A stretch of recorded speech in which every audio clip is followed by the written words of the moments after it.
Cecile on red alert. Bad girl. Uh-oh, Cecile. Yeah. Tell them, honey, now they hear you hot and you sexy. They're not hot like we, they're not hot like we, they're not hot like we, they're not hot. Hi everyone out there, welcome to African Media Australia. This is your girl Stephanie, one-on-one with Stephanie. As we all know, reggae, dancehall, is one genre that's generally men-dominated. But in the 1980s, women have started surfacing on the scene, and the likes of Nancy, Charmaine, and many others. Today, I have got an exciting guest, super excited. She is the queen of dancehall. She's beautiful, talented. She reminds us that nobody is hotter than her, and she brings sexiness back to dancehall. Please help me welcome Cecile, bad girl Cecile, all the way from Jamaica. How are you going? How are you, today? Stephanie? I'm so sorry, I'm super excited. No, that's Sorry. okay. I'm excited to be here I'm too. privileged to actually sit next to you today. Thank you. It's a privilege. How Thank are you so enjoying much. Australia? I love Australia. This is like my second time. For some reason, I don't remember anything from my last visit, so I hope to. I think it was like just in and out. Yeah. So I have a few days here, and I'm gonna take my time to get some stuff done. We'll try and make Maybe it meet some memorable. kangaroos or something. Yeah, man. I want to do something exciting and see the place, and yeah. Welcome. We're happy to have you. Happy to be here. So, what do you think about dancehall? How do you think dancehall has evolved through the years? I mean, the evolution of dancehall is amazing. As you said, it's for the most part it has been very male dominated, and it's a wonderful thing to see so many females. I think we were having this talk last night off the record, and I was saying it's still very difficult in Jamaica because a lot of the guys don't play women. It's strange because outside of Jamaica, it's a wonderful thing to be playing your female artists, but inside of Jamaica, you in the dance and honestly in the club, and you'll probably hear, honestly, maybe 4 or 5 females for the night, Jamaican.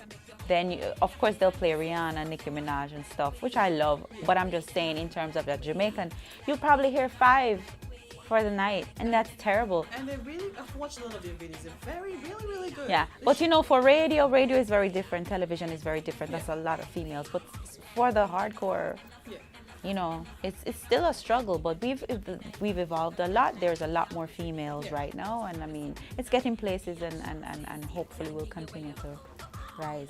I'm a big fan of yours. I must confess. I listen to a lot of your songs. I'm waiting. Yes. It's just When you're gone, you told me this. Oh my goodness. They're beautiful.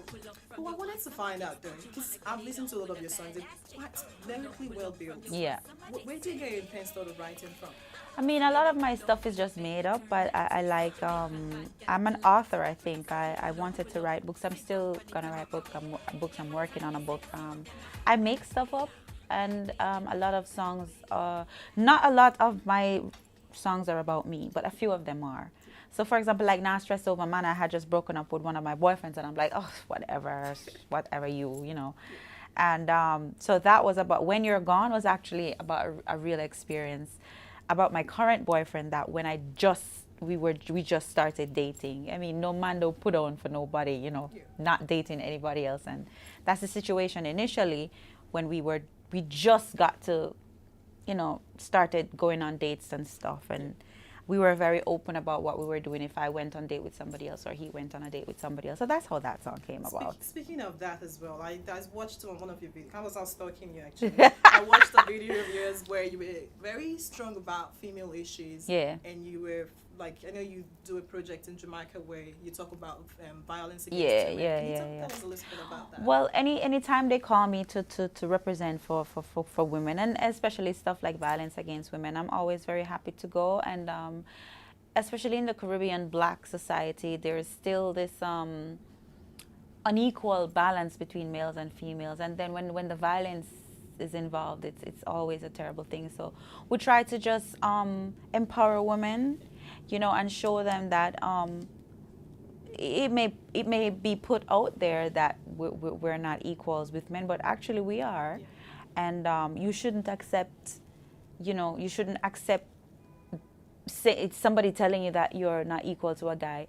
Worse, you should not accept any kind of disrespect, any kind of violence.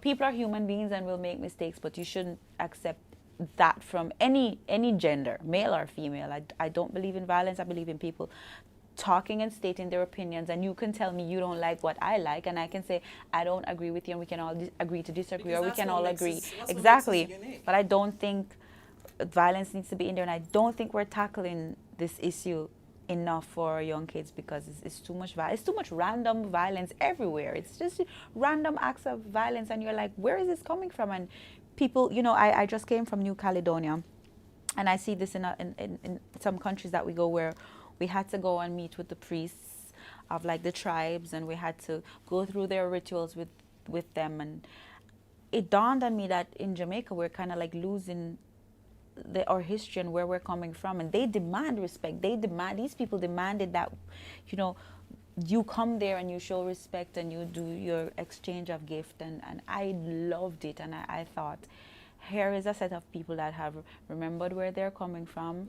They know where they want to go. They're not fully there yet, but whenever the visitors come to their island, they try to let people, you know, respect the culture, respect, you know, you're not just coming here to have fun and everything, but, you know, and they did it in such a wonderful, peaceful, loving way. And I think we all, as Black people, need to, you know, get that into our heads, that we need to remember where we're coming from, and respect each other's space, and this violence thing has got to go.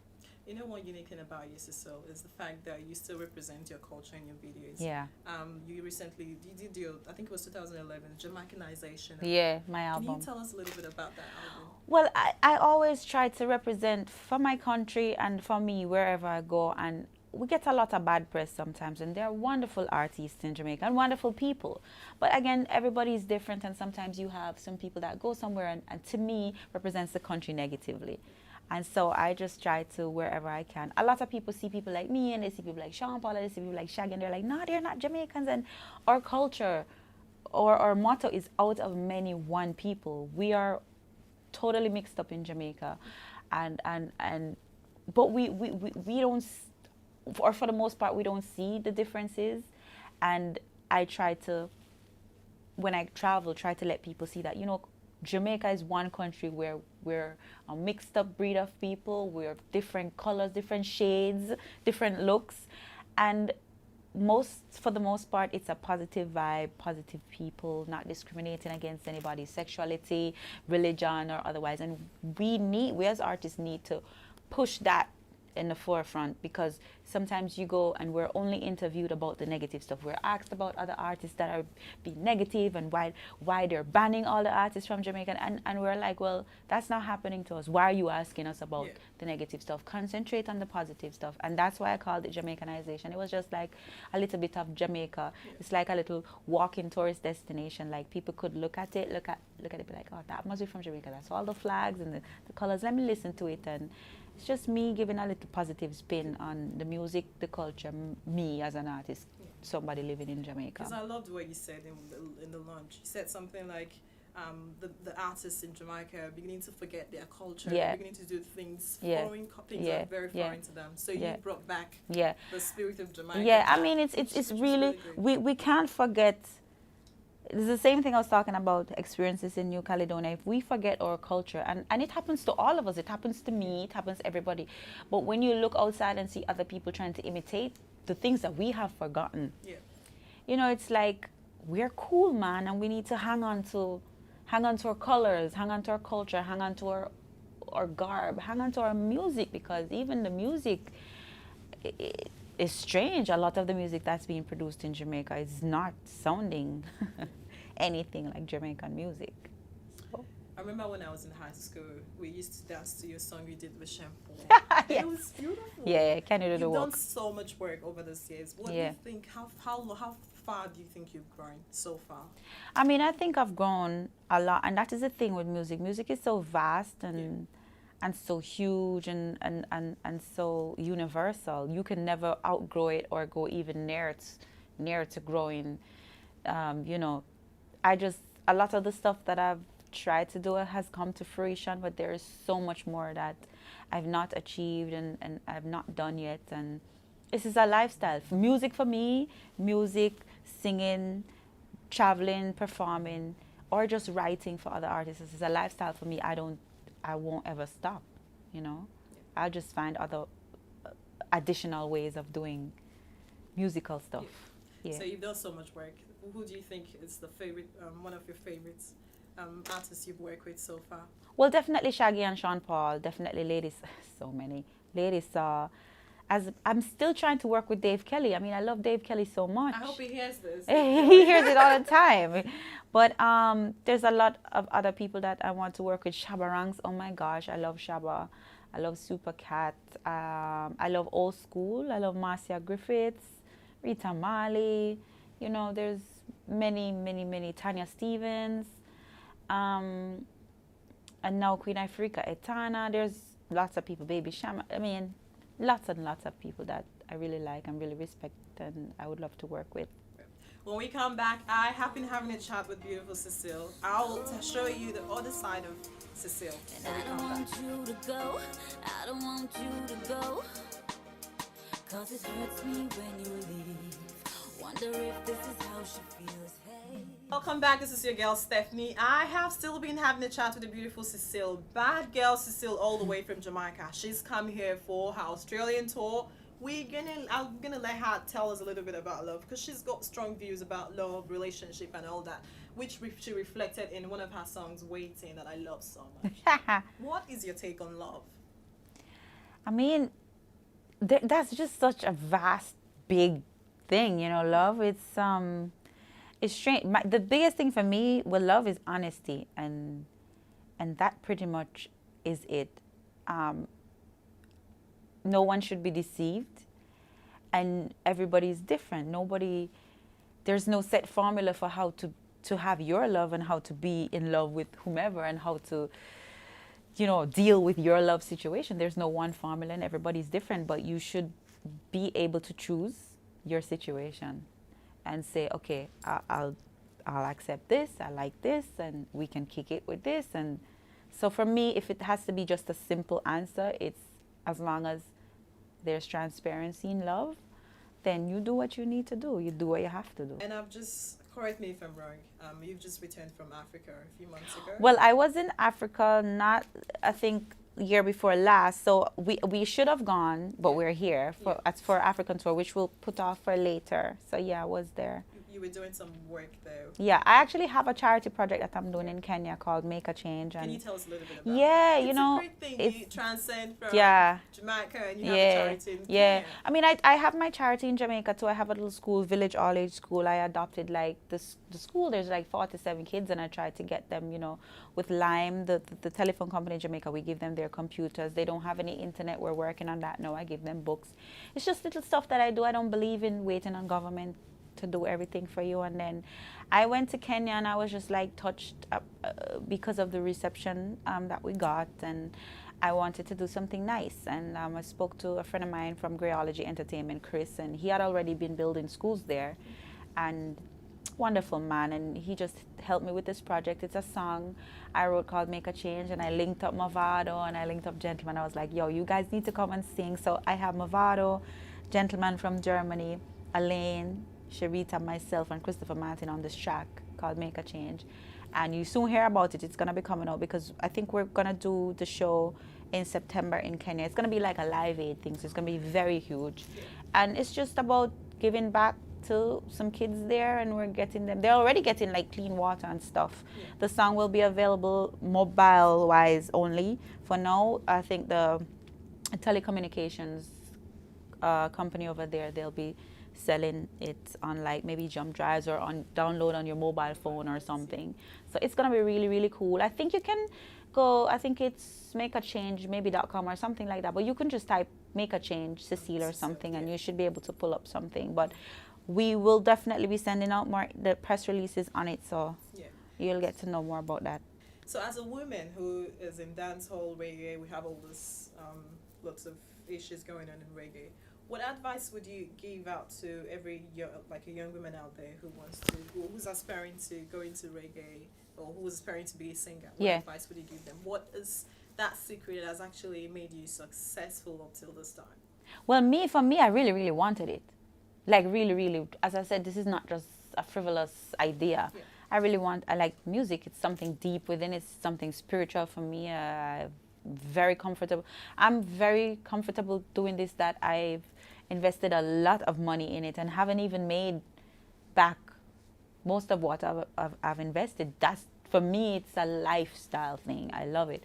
And I think you have to know what you're in it for. Yeah.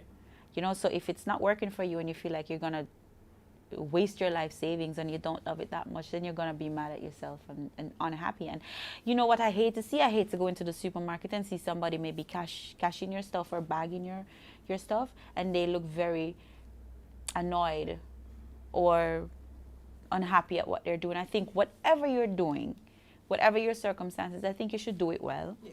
And you can move on from that, but I don't think you should be very upset because of your job. Then you should change it, you know.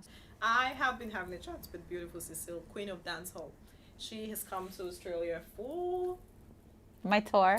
Yeah, we have I think we had 4 shows, and one we couldn't get from New Caledonia to wherever it was supposed to be in time. But so you're gonna be here throughout the weekend. Melbourne, Adelaide, Sydney. Yes. How exciting! Very exciting. So what should your fans be looking up to? Because my Facebook page has been inundated. Do you know what? Messages, they want to know straight up. What should we be expecting?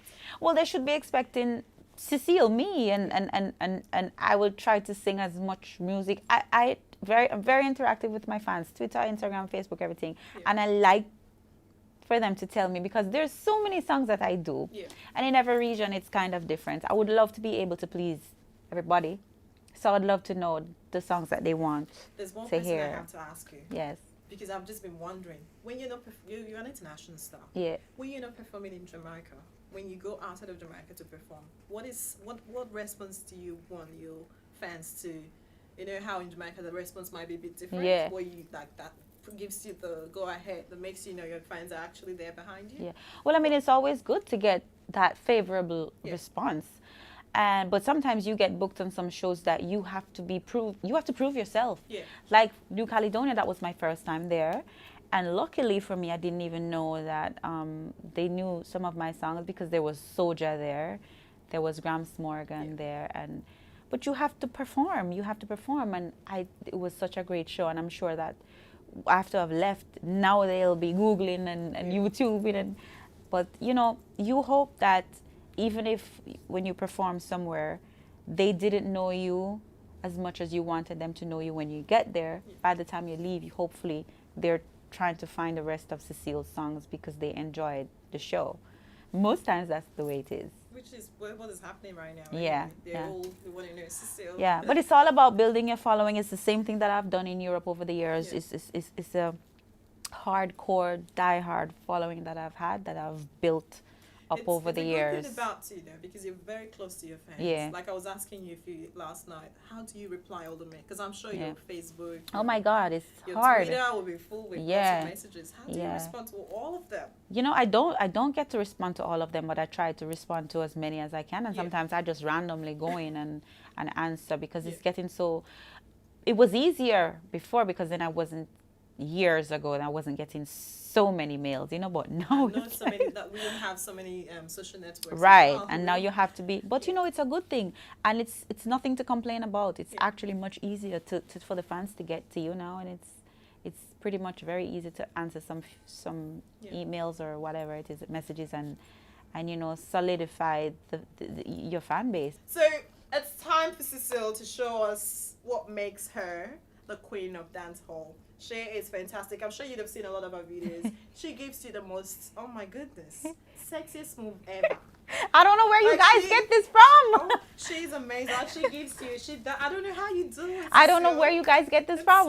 I can't even dance. It's so beautiful. I cannot dance. There's a way you do it. You know, the other day we were in the club. Yeah. We were in the club the other day. It was my birthday, February 24th. And we were in the club in Jamaica. And they were doing something called this Harlem Shake. I didn't know what the hell this thing was.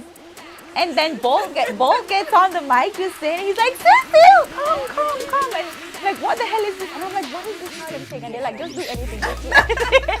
And so I'm sure it's up on the internet somewhere. And it was like all this. And then I went home and I Googled it. And I'm like, this is fun. That's the perfect dance, because if you can dance, you just do anything. And I loved it. And it was funny, but I don't know where they get this. I think all Jamaicans can whine. Yeah. So is it possible to show us, But give us some whining? well, Because Australian ladies want to say, like I told them. well, they're they like, should come to the show because I can't whine without any music. tips? Like, Tips? Oh, that's well, yeah. I mean, you have to really sit down on the beat. I mean, this is a Jamaican term. Yeah. You have to sit down on the beat, like you sit on a chair. Yeah. You know, you gotta sit on the beat, Yeah. and you gotta just like flow on the beat. You can't be That's it. like falling off the chair, you know, Yeah. like so you can't So fall to off the speak. beat. So you gotta be like, you know, on the beat. But I think they should come to the show, Yeah. and or maybe you could film this at the show. We'll do a segment. Oh wow. Yeah. Yeah, that'll be fun. That then you could, then we'll teach them something. Yeah, and so if you're out there, you're looking at having that sexy moves. Cecile's got something special for you. Honestly, you all have to come for that show. It's happening here in Melbourne on Friday. Yeah, Friday. Oh my goodness, I can't Yeah, wait. I'm yeah. so excited. It's going to be. I'm gonna have fun. I'm looking forward to enjoying myself and making my fans enjoy themselves, and we're going to have a wonderful time. And it's about interacting with the fans. So normally I always call up people and have them have fun, and you know, call up my guys and call up my ladies, and it's about everybody having fun. So we're all gonna whine then, if that's the case. Yeah. And we do some Jamaican style, and yeah, it's gonna be nice. It's my pleasure. Thank you Cecile. so much, Thank Stephanie. you so much for Yeah, and follow me on Twitter at I am the Cecile, Instagram Bad Gal Cecile, GYAL is how I spell my gal, and Facebook and all those things, and holler at me. Yeah, all right. That is coming straight up for Bad Girl Cecile. If you want to see more of those moves she just did, come on, guys. You have to get your tickets. It's happening here live. Get your tickets and come see Bad Girl Cecile straight up from Jamaica. Thank you so much. Thank you Thank so you much. so I can't much. wait to see you.